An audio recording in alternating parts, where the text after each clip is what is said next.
Is there a way to become Superman, Jesus, Krishna, Hercules, Odysseus, Perseus, etc.? Where did they get their power from? Is it possible for us to become like them? Could you please explain to us the most important form of energy that human beings depend upon? We know that all human beings depend on food for survival. However, what really happens to that food after we have eaten it? The passive food from the dish goes through many transformations, refinements, and subtle changes that develop corresponding to the musical scale: do, re, mi, fa, sol, la, si. When food at its hardest stage is being chewed, it is striking do. When it goes by the larynx, it strikes re. Then, when it descends to the region of the stomach, it strikes mi. When the process by the spleen and the liver is already starting, it strikes the fa of the creation. The note sol is reached with the activity of the pancreas and the colon, and the note la when the vital principles are already entering the bloodstream. Si, which is the highest note, occurs when that elixir of wonderful energy in the sexual glands is already being produced, ens seminis. Ens seminis is also called sexual hydrogen, Ti-12, or raw quicksilver in the language of alchemists. Unquestionably, every type of food ends up getting transformed into the sexual hydrogen, or simply speaking, into sexual energy. The sexual energy gets transformed into other types of energy and governs the functioning of the human body. Therefore, this is the most important form of energy on which human beings depend. But we have studied that food just breaks down into its components of vitamins, minerals, fats, carbohydrates, etc.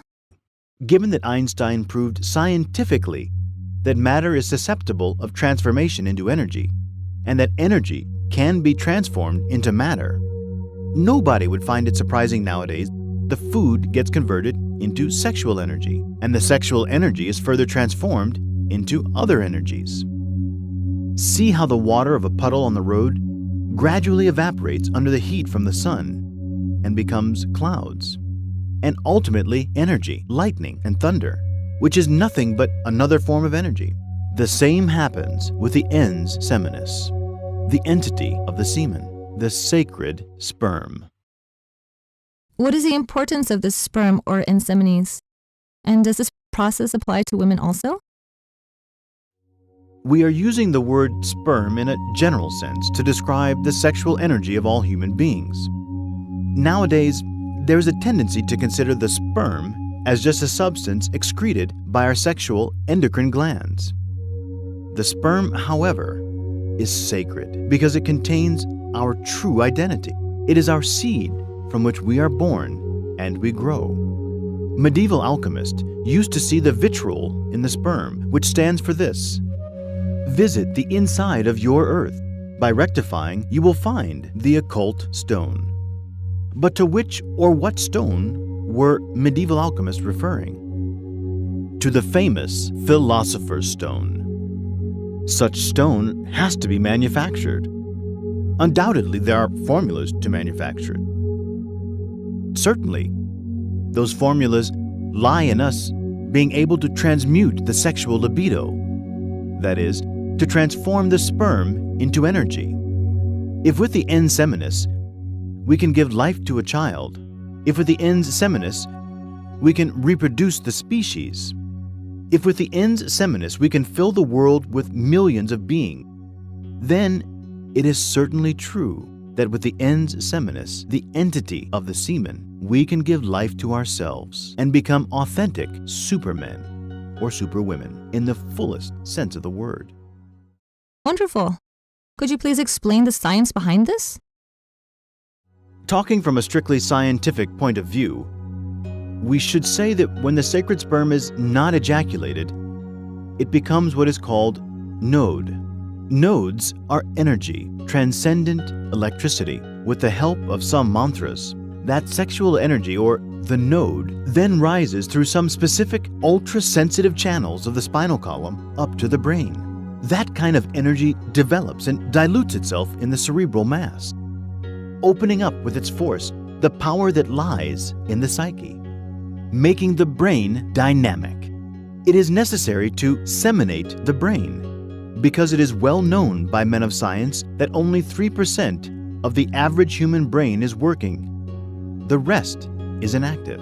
If with a little bit of brain that is active, we have managed to produce a certain level of progress, what would it be like if we regenerated the brain? If we put all its parts into activity?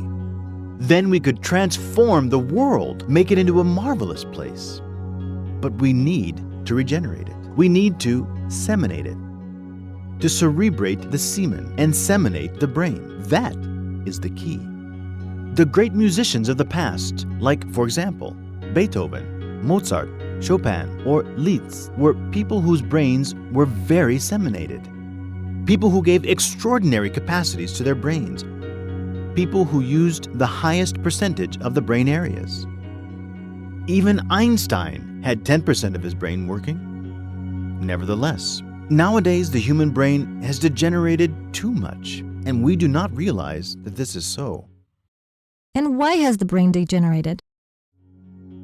It has degenerated simply because, for many centuries, we have been extracting from our organisms the entity of the semen. And actually, we have not extracted it only to give life to other creatures.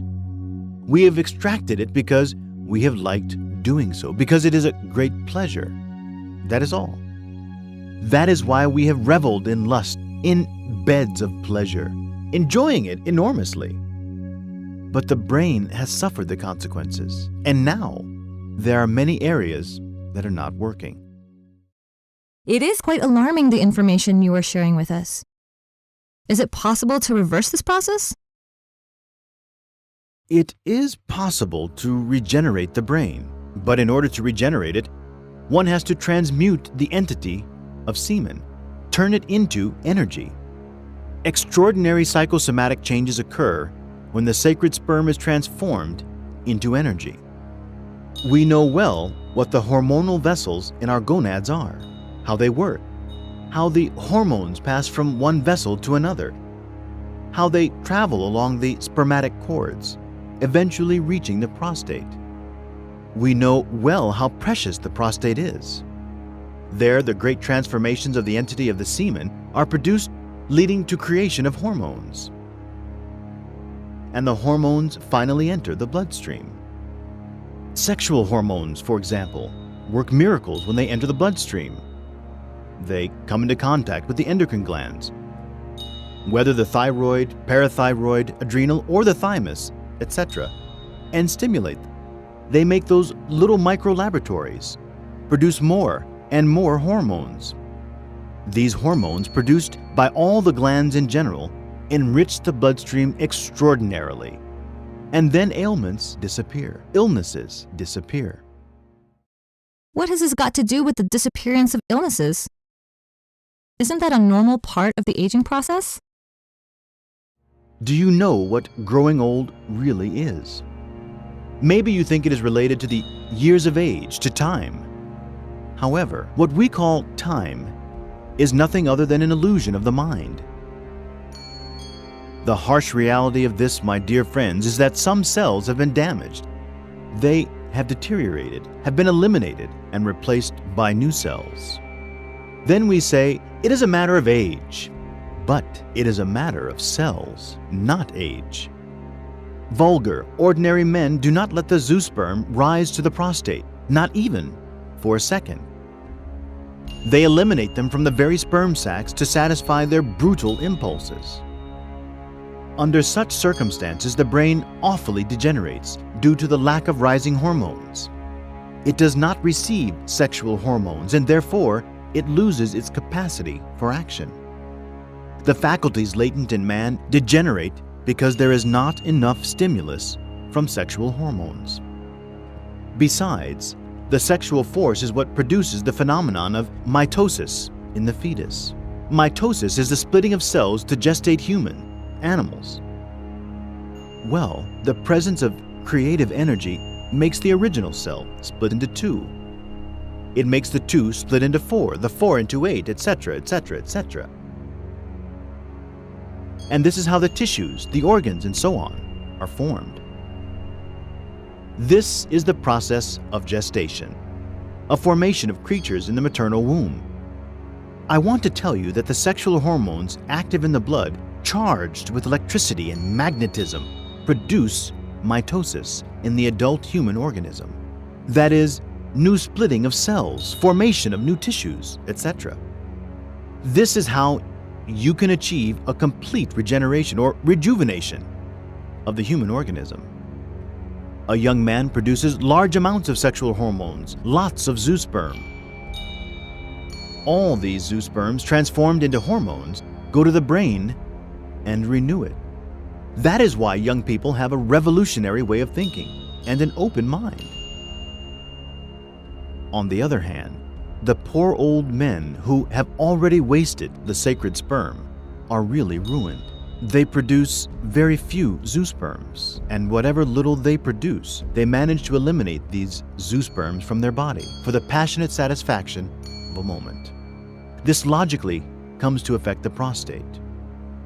You will notice that the poor, degenerated old men always have their prostrates operated upon because of their abuses. This is clear, and I want you to understand it specifically and definitely. So you're saying that we can even reverse or slow down the aging process? Yes, absolutely. You will be surprised to know that conserving one's sexual energy and transforming it was the normal behavior in the history of several powerful civilizations. And you can now understand why people in ancient civilizations used to live for hundreds of years with very healthy bodies. What procedure did they follow to live longer and healthier lives? It will be my pleasure to explain to you a singular, very special craft that medieval alchemists used to teach their disciples. The artful device I'm going to teach you was also taught by different scientists, such as Brown Sequard in the United States. Dr. Crum Heller, colonel physician in the glorious Mexican Army, taught it too, and so did Carl Jung. It is also taught by the Asiatic schools of Eastern Tantrism. Dr. Crum Heller used to give that formula in Latin. In synthesis, we would define that craft as follows: lingam, yoni, connection, without ever spilling the ens seminis. What should you understand by lingam? The male sexual organ, the Greek phallus.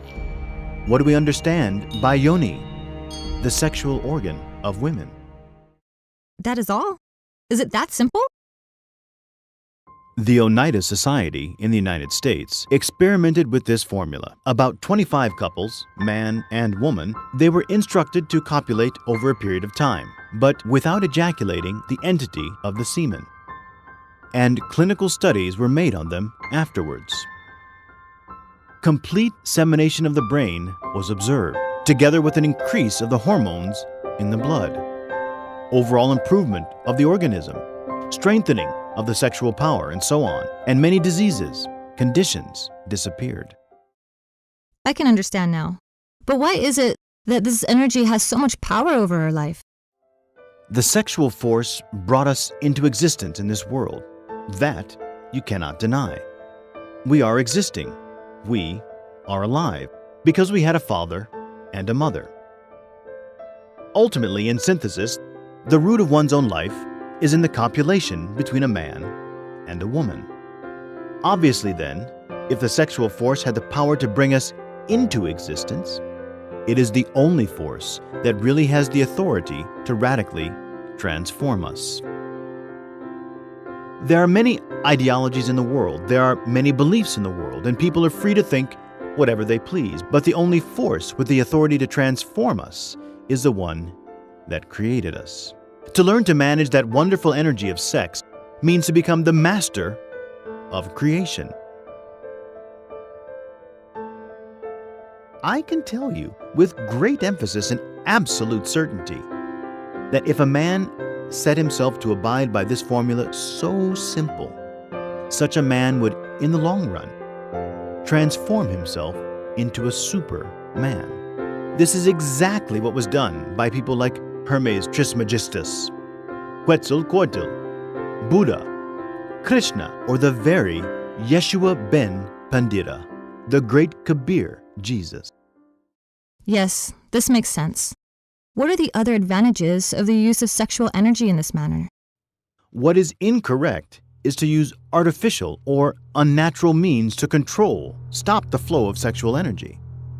In these days of world crisis and population explosion, there are 3 absurd and unnatural systems for controlling fertilization: physical, chemical, and biological. These include spirals, condoms, membranes, operations of vasectomy, contraceptive pills, etc., etc. It is obvious that all the contraceptive procedures often cause irreparable organic damage, but also radically relax human ethics and lead to degeneration. Many contraceptives used by women can only produce cancer. The contraceptive pill and other biological and chemical elements destroy the lysosomes of spermatozoa and ova, giving rise to sick babies, lunatics, paralytics, deaf mutes, blind people, idiots, etc. The best contraceptive system that exists is to never reach spasm, the orgasm of organic physiology. Obviously, during metaphysical or chemical copulation, any ripe spermatozoon can escape and cause fertilization. There is no need to pour thousands of spermatozoa to achieve one fertilization. This is the only natural and healthy system for solving the extremely serious problem of demographic expansion. Throughout history, there have been attempts to conserve the energy by not practicing sex at all. Does that help to conserve energy? If the sperm is not used for reproduction of the race, and it is not transmuted either, but there is only abstinence, a forced celibacy and nothing else, that sperm will then involute or degenerate. In a woman, the sexual secretions will involute too. Involution of the sexual secretions produces certain malignant vibrations known in esotericism as poisonio-noscidian vibrations. Already poisoned by these evil vibrations, any abstaining person undergoes horrific catastrophes in his biology, physiology, and psyche.